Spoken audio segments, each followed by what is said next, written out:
Brittany Spielberger, and I am here in Horsham, Pennsylvania, interviewing my grandfather, Robert Spielberger, who was born in April of 1932. Hi, Papa. Could you tell me a little more about yourself, like where you were born and how you became enlisted in the military? Hi, Brittany. Yes, I was born in Philadelphia in 1932, and I was inducted into the military in March of 1953 through the Selective Service Act. Okay. Can you tell me a little more about your time in the Army, like what war you acted in and what branch of service you served in? I was in the Army, the United States Army. I was active as an enlisted person's disbursement officer, or clerk, I guess it was called, more of a clerk. Okay. Also, could you tell me what your rank was and where you served?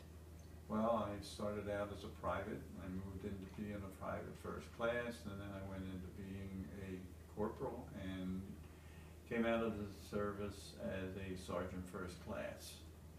I served in Korea during the end of the Korean War from September of 1953 through March of 1955. Okay. Do you recall your first days in service? Yes. Okay. Could you tell me a little more about them? Well, a lot of it was rush.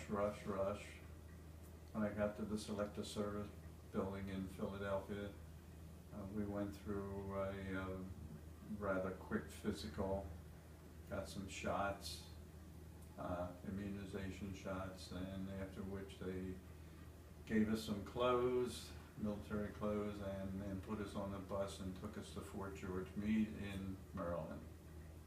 And once we got there, we were processed and sent into a series of barracks where they again did additional medical examinations.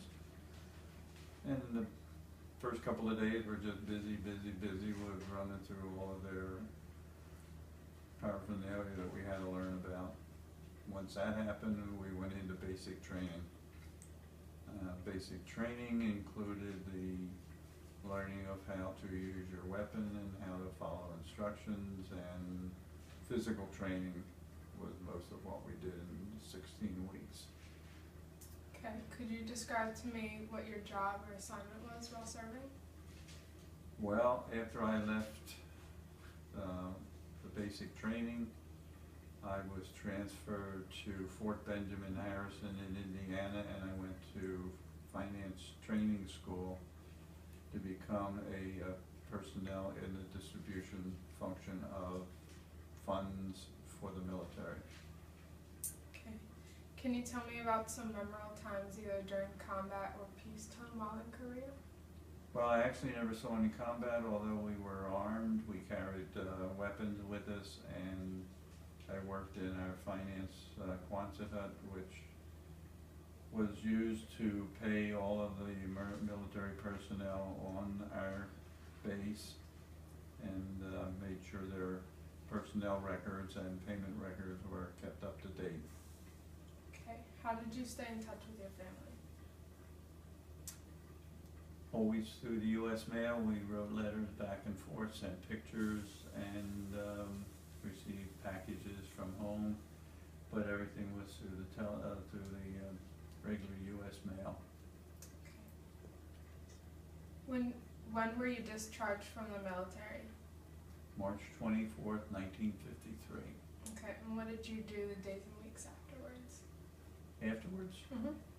I went back to work. I had left a job with National Drug Company in Germantown, Pennsylvania. I was a cost accountant clerk, and the company held my job until I got back, and I went back in, started to work again in the same job. Okay. Did your military experience influence your thinking of war or about the military in general? Yeah, I think it was a good experience when I look back on it, and I have no gripes about it. I don't feel bad that I had to go away. I think it's a good experience for young men and or women to be drafted into the service and spend 2 years away from family. So think it's a good thing for the country to do that to all of their young people coming up. Could you tell me how your service and experience affected your life?